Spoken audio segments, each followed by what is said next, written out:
નમસ્કાર. આપ સૌનું ઘણા જ પ્રેમથી સ્વાગત કરું છું.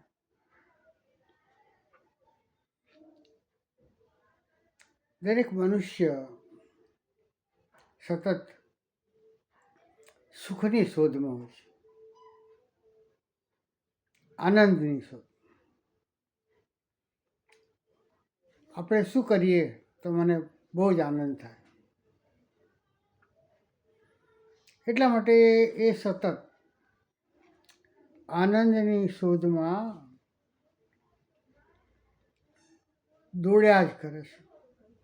અને એ આનંદ જ્યારે મળે એને ત્યારે એ ક્ષણિક હોય છે. જ્યાં સુધી આલંબન એની પાસે હોય સુખનું, આનંદનું, એ સમાપ્ત થાય એટલે એની આપમેળે આનંદ ખલાસ થઈ જાય, સમાપ્ત થઈ જાય. તો શું કરવું જોઈએ? શાશ્વત આનંદ પ્રાપ્ત કરવા માટે શું કરવું જોઈએ? તો એનો અર્થ છે યથાર્થ જ્ઞાનની જરૂર છે કે સાચો આનંદ ક્યાં છે, એની શોધ કરવી પડે. એના માટે આપણે અહીંયા આજે એક ઐતરેય ઉપનિષદમાંથી થોડીક વિશેષ જ્ઞાન પ્રાપ્ત કરીશું. આ જે ઐતરેય ઉપનિષદ છે એ ઋગ્વેદ શાખાનું ઉપનિષદ છે. ઐતરેયનો અર્થ થાય છે ઐતરેય બ્રાહ્મણ. ઈતરા માનું નામ હતું. વિજયનગરના રાજાની જે વાત છે જૂની, એનામાંથી આ ઉપનિષદની ત્યાં જે શોધ થઈ એ માના ઉપરથી થઈ છે. એટલે એને ઐતરેય બ્રાહ્મણમાંથી આવેલું છે અને એ બહુ સુંદર જ્ઞાન માટેનું છે. અહીંયા જે આપણે મૂળ વાત કરીશું, જે ઐતરેય ઉપનિષદના જે ભાષ્યકાર છે એને અહીંયા પિંડ અને પિંડના જ્ઞાન સાથે બ્રહ્માંડની વાત કરી છે. ત્યારબાદ આ જીવ જે એની આપણે દેહની અંદર છે એ જીવ બ્રહ્મના જ્ઞાનની વાત કરે છે. એ જીવ અને જે આત્મા અથવા બ્રહ્માંડની વાત કરી છે, જે સર્વવ્યાપી છે, ચેતન શક્તિ, એની એકતા દર્શાવવા માટે અહીંયા વિદ્યુત દ્વારા આપણા મસ્તિષ્કના શિખર પર જે જોડ છે ત્યાંથી પિંડમાં જીવરૂપ દ્વારા પ્રવેશ કરે છે. અહીંયા એની શરૂઆત કરે છે ભાષ્યકાર. જે આપણા જે દેહમાં છે એટલે આને પિંડ કહે છે. એટલે પિંડે શું બ્રહ્માંડે, અને બ્રહ્માંડમાં જે છે એ બધી જ અહીંયા આપણે છે. તમે જોશો કે જ્યોતિષશાસ્ત્ર પણ આ જ રીતે આદિકાળના જે આપણા શાસ્ત્રો છે એમાંથી આવેલું એક જ્ઞાન છે કે પૃથ્વી ઉપર આખા સમગ્ર જગ્યા પર જે મૂળભૂત અલગ અલગ ફેરફારો થાય છે એની અસર જ્યોતિષશાસ્ત્ર પ્રમાણે આપણા દેહ પર થાય છે. એટલે પછી એની સાથે આપણે તુલના કરી છે કે ભાઈ આ ગ્રહ હવે આ રાશિમાં ગયો એટલે હવે આપણે આ રીતે એ જે આખી વિજ્ઞાન છે સૂક્ષ્મ, આપણે એમાં નથી જવાનું, પણ આ એક વાત છે પિંડને શું બ્રહ્માંડની. બીજા અધ્યાયમાં પ્રથમ ખંડમાં જીવના પુનર્જન્મરૂપી આવાગમન અને સાથે સંતતિક્રમ દર્શાવવામાં આવે છે. જે બીજથી વૃક્ષ છે અને વૃક્ષથી બીજની વાત જે સતત ચાલ્યા કરે છે, આવા જ બીજા ખંડના પ્રજ્ઞાનમ બ્રહ્મ મહાવાક્યથી વિશદ વ્યાખ્યા અહીંયા કરવામાં આવી છે. હવે જે આ પ્રજ્ઞાનંદ બ્રહ્મની જે વાત કરીએ, એમાં બહુ સરસ એક વાત કરી છે કે પ્રજ્ઞાનન બ્રહ્મ, પ્રજ્ઞાન જ્ઞાન, આંતરિક જ્ઞાન, જે ચૈતન્ય કરીને પુરુષ આ જગતને જુએ છે, સાંભળે છે, સૂંઘે છે, બોલે છે, આ સ્વાદવાળું છે, આ સ્વાદવાળું નથી, તેને પ્રજ્ઞાન કહ્યું છે. એ સરસ સમજ આપી છે. ચાર મુખવાળા બ્રહ્મા અને ઇન્દ્ર દેવને વિશે, મનુષ્ય વિશે, ઘોડા અને ગાયો આદિને જે વિશે જે એક ચૈતન્ય છે, બધામાં જે ચેતન છે એક જ છે, તે બ્રહ્મ છે.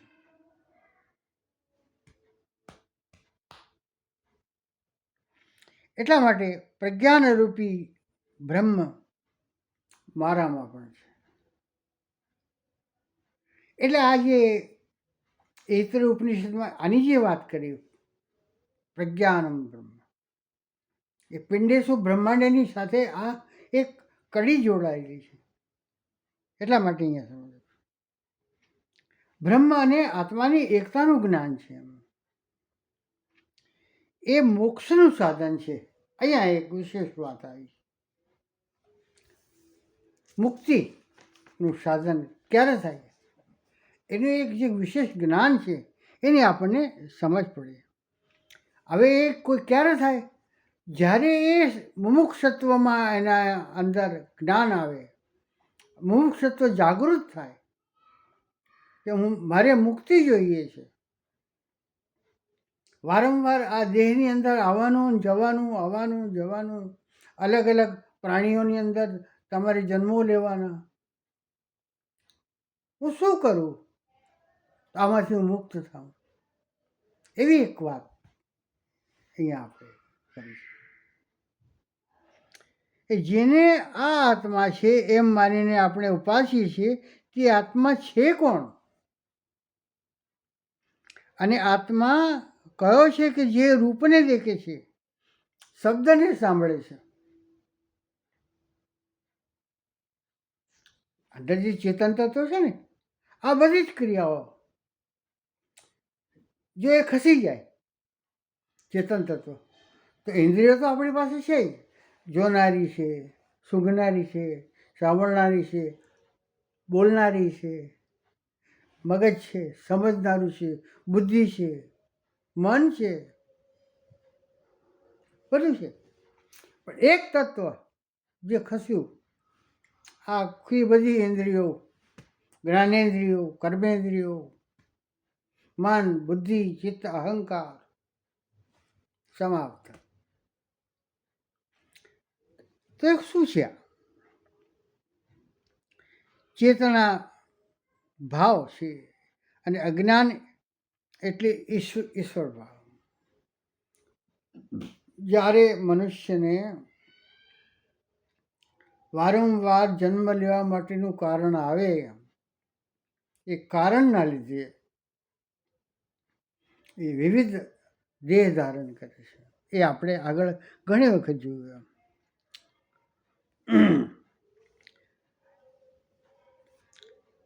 હવે અહીંયા જે આપણે વાત કરીએ છીએ એમાં જે દ્રષ્ટિ એટલે ઇન્દ્રિયોથી વિષયની ઉપલબ્ધિ છે, ધૃતિ એટલે ધારણા શક્તિ છે, મતિ એટલે મનન કરવાની શક્તિ છે, મનીષા એટલે મનનામાં સ્વતંત્રતા છે. આ રાગ મોહથી મનમાં દુખેરાપણું છે, સ્ફૂર્તિ છે, સંકલ્પરૂપ છે, યજ્ઞરૂપ છે, પ્રાણોની શ્વાસોશ્વાસની આ જે ક્રિયાઓ છે એ પ્રવૃત્તિ છે, કામ કહેતા ન મળતા પદાર્થ તરફ ઈચ્છારૂપ છે, અને એ આદિ સંબંધમાં અભિલાષા છે. એ તે આત્મા કહે છે. આમ પ્રશ્ન છે એટલે પ્રજ્ઞાનંદ બ્રહ્મ દર્શાવ્યું છે. તેને જે જાણે છે તે જ પ્રજ્ઞાનંદ બ્રહ્મ છે. પ્રજ્ઞાન એટલે અંદર જે સૂક્ષ્મ અનુભવ કરનારો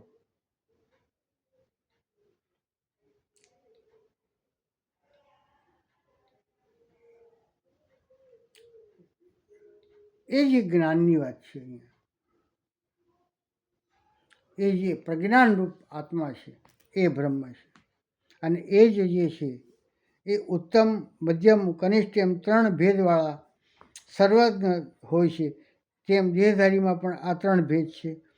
આમાં તમને શું છે કે આપણે જે અહીંયા વાત કરવા બેઠા છે તો ભગવાને આપણને એક વિશેષ દેહ આપે છે. આપણે જેવા ઘણા બધા મનુષ્યો છે, અહીંયા આપણી સાથે જોડાય ના જોડાય, કેમ કે એનામાં એની જાણવાની ઈચ્છા એનામાં છે, સૂક્ષ્મ વાત જાણવાની. એમ અલગ અલગ દેહ ધારણ કરેલા છે.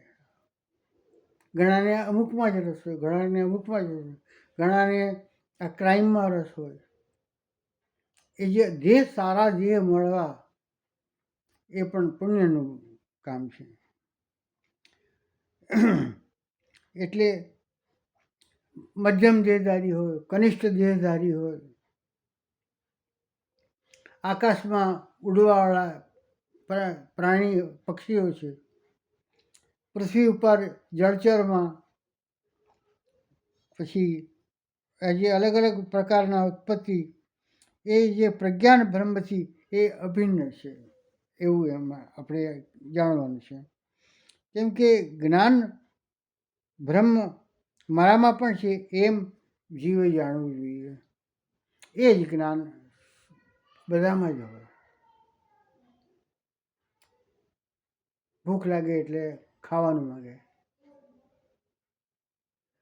કોઈનો પગરવ સાંભળે તો સાપને પણ ખબર પડે છે કે કોઈક આવી રહ્યું છે. ગાય છે, તમે ઘાસ લઈને જાઓ તો તમારી પાસે આવે છે. એ જ વ્યક્તિ તમે પોતે જ જો હાથમાં લાકડી લઈને ઊભા હો તો ગાય ના આવે. એની જ્ઞાન છે, આ મારવાનું હથિયાર છે એની પાસે, એટલે એની પાસે ના જવાય. અથવા તો આ ખાવાનું ઘાસ છે, મને ખવડાવશે એટલે તમારી પાસે આવે છે. પ્રજ્ઞાન.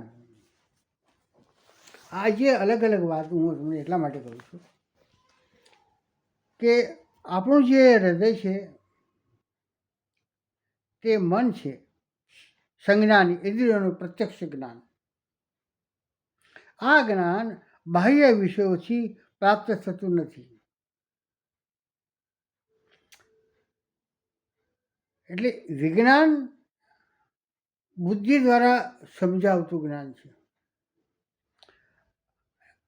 હવે આ જે પ્રજ્ઞાન છે એટલે બધા જ જ્ઞાનોમાં કામ કરવાવાળું આધાર જ્ઞાન એટલે પ્રજ્ઞા. હવે મેઘા એટલે વિચાર શક્તિ,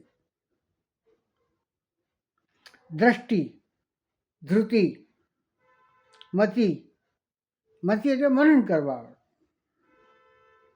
જે બુદ્ધિ છે તે. પછી મનીષા આવે એટલે એકલી બુદ્ધિ. પછી આવે છે ધૃતિ એટલે પ્રેરણા શક્તિ. પછી આવે છે સ્મૃતિ, સ્મરણ શક્તિ. પછી આવે છે સંકલ્પ. પછી આવે છે કર્તુ, ક્રિયાશક્તિ.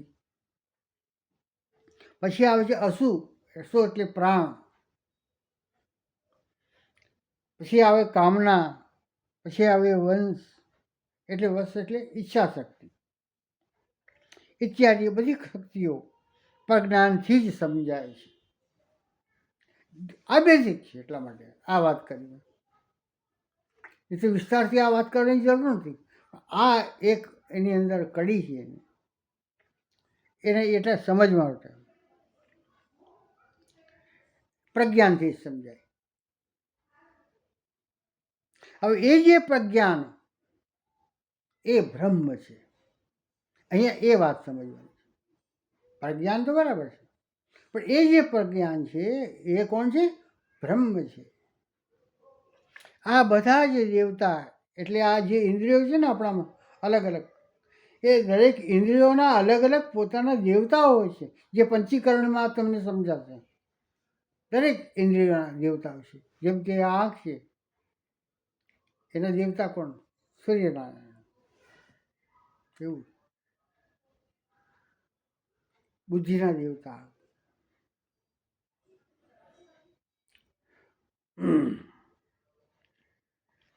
હવે આ જે દેવતાઓ પંચમહાભૂત, નાના મોટા બીજ, ભિન્ન ભિન્ન અંડજ, સ્વેદજ, જરાયુજ, ઉદ્વીજ. ઉદ્વીજમાં ઘોડા, ગાય એવું આવે, એ રીતે કહેવાય. એમ હાથી એ ચાલવાવાળા એમ.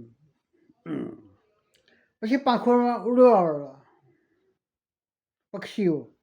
આ બધા જ પગના નેત્ર છે. પ્રજ્ઞા નેત્રમાં સંસાર પ્રતિષ્ઠિત છે. શું એટલે ખબર પડી? આ જે સંસાર છે એ એનામાં પ્રતિષ્ઠિત છે. પહેલાં તો એ કહું છું કે સંસાર એટલે ખબર છે ને, આ જે જોવાય છે એ સંસાર એટલે દરેક વ્યક્તિનો પોતાનો સંસાર હોય. મેં મારો સંસાર ઊભો કર્યો. મેં પોતે જ મારી પત્ની પસંદ કરી, પછી એની સાથે મેં સંસાર માંડ્યો, એનાથી સંતાન થયું. એ સંતાનનું આખું એક પરિવાર, મારું પરિવાર, સામાજિક સંબંધો, સંસાર, મારા માતા પિતા, મારા ભાઈ બહેન, મારા પોતાના સંતાનો, આખો એક પરિવાર ઊભો કર્યો. એ સંસાર ઉત્પન્ન થયો. આ બધામાં જ, કારણ કે પ્રજ્ઞા જ બધામાં પ્રતિષ્ઠિત છે, માટે પ્રજ્ઞાન બ્રહ્મ છે. એ પ્રજ્ઞા નેત્રમાં સંસાર પ્રતિષ્ઠિત છે. કેટલું અગત્યની વાત છે. હવે આના ચિંતન દ્વારા મનુષ્ય ઉત્ક્રમણ કરે છે. આનું ચિંતન કરવાનું.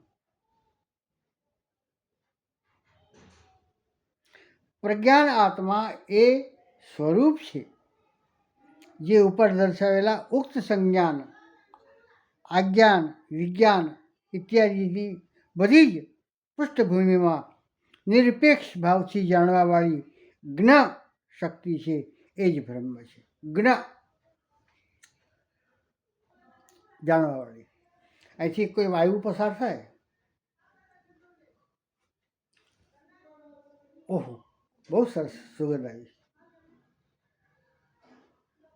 પછી થોડી વાર એને પછી દુર્ગંધવાળી પવન આવે તો તમને નાક દબાઈ જશો કે આ દુર્ગંધ આવી યાર.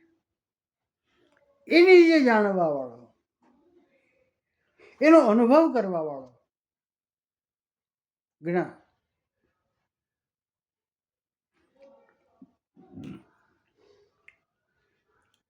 એક બીજી એક સાથે જોડે વાત કરીએ આપણે. આ જે આંખ છે ને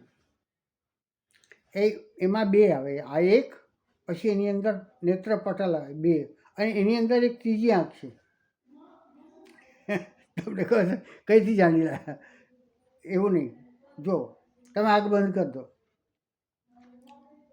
પછી તમે ટેકે ટેકે તમે લાઈટ જતી રહે તો પછી બાથરૂમમાં પણ જઈ શકો. તમને ખબર હોય કે આ જગ્યાએ દરવાજો છે, આ જગ્યાએ થોડોક 2 ડગલા ચાલીશ એટલે બાથરૂમ આવશે. આપ સમજ્યા મારી વાત? અથવા જેને પ્રજ્ઞાચક્ષુ છે, પ્રજ્ઞાચક્ષુ એટલે એ જે આ જે વાત કરું છું એને તમે બ્રેલ લિપિથી એ નોટ પકડીને કહેશે કે તમને આ 10ની નોટ છે, આ 20ની નોટ છે, આ 500ની નોટ છે. સ્પર્શ દ્વારા, આ દ્રષ્ટિથી નહીં. એ અવાજથી કહી દેશે કે આ તો મગનભાઈ આવ્યા, આ નલિનભાઈ આવ્યા. અવાજ જાણી પૂરી અનુભવેલી એક વાત ચિત્તની અંદર સમાવેશ છે. સ્પર્શ દ્વારા જાણી શકાય, શબ્દ સ્વાદ દ્વારા જાણી શકાય, સુગંધ દ્વારા જાણી શકાય. આને એક જાણનાર છે. અહીંયા એની વાત છે. શું કહે છે કે ઉક્ત સંજ્ઞાન, આજ્ઞાન, વિજ્ઞાન ઇત્યાદિની બધી જ પૃષ્ઠભૂમિમાં નિરપેક્ષ ભાવથી જાણવાવાળી, સાપેક્ષ નહીં, નિરપેક્ષ જ્ઞ શક્તિ છે અને એ જ બ્રહ્મ છે.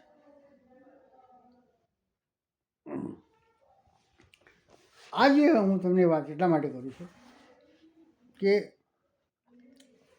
આ જે જ્ઞાન છે એ જ જ્ઞાન આગળ કૃષ્ણ ભગવાને અર્જુનને પણ આપેલું છે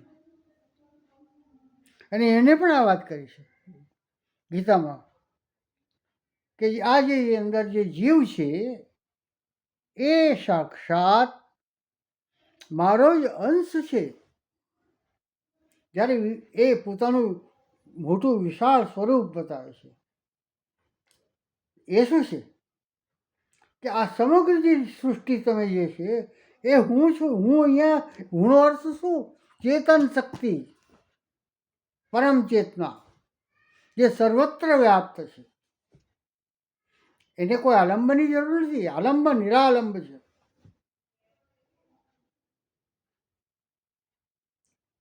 નિર્ગુણની જે ઉપાસના છે એની આ બેઝિક વસ્તુ છે. સગુણ નથી, સગુણ આલંબન છે. જેમ કે હું ઓમ નમઃ શિવાયના મંત્રથી જ્ઞાન દ્વારા ધીરે ધીરે હું જાઉં તો એ પરમ તત્વ સાથે મારું અનુસંધાન થાય. માટે મેં આ મંત્રનો આલંબન લીધું.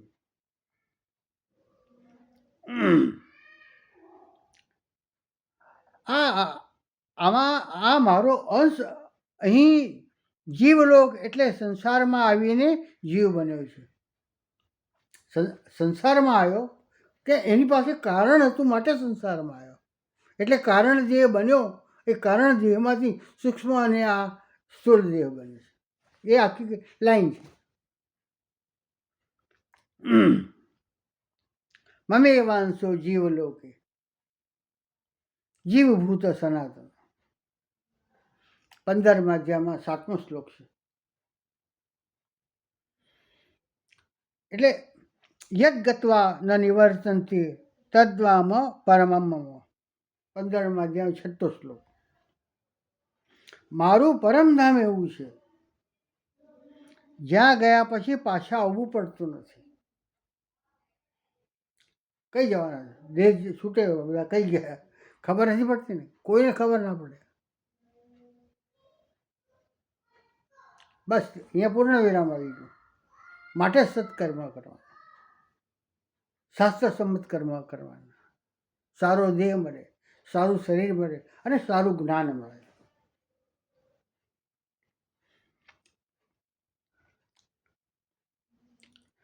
એટલે ત્યાં ગયા પછી પાછું આવવું પડતું નથી.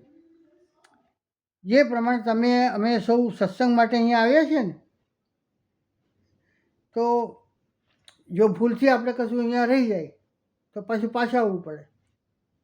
પણ એટલી એવી ભૂલ નહીં કરવાની, પાછા આવવું પડે. કેમ કે મન છે એટલે એ તો બધું કરવાનું છે કામ. પણ લાગે છે કે તમને આ એતરે ઉપનિષદમાં થોડુંક એમાં જે ટૂંકાણની અંદર મારાથી જેટલી બનતા પ્રયત્નોથી બધા જ અંદર આવરી લેવાયા છે અને તમને સારું લાગતું હશે. સારું લાગે તો લાઈક કરજો, સબસ્ક્રાઈબ કરજો નવા આવ્યા હોય તો. અને આની અંદર તમને કોઈક એવું લાગે તો કમેન્ટ્સ કરજો, જેથી મને ખબર પડે તો સારું લાગે એમ. સદગુરુનાથ મહારાજ.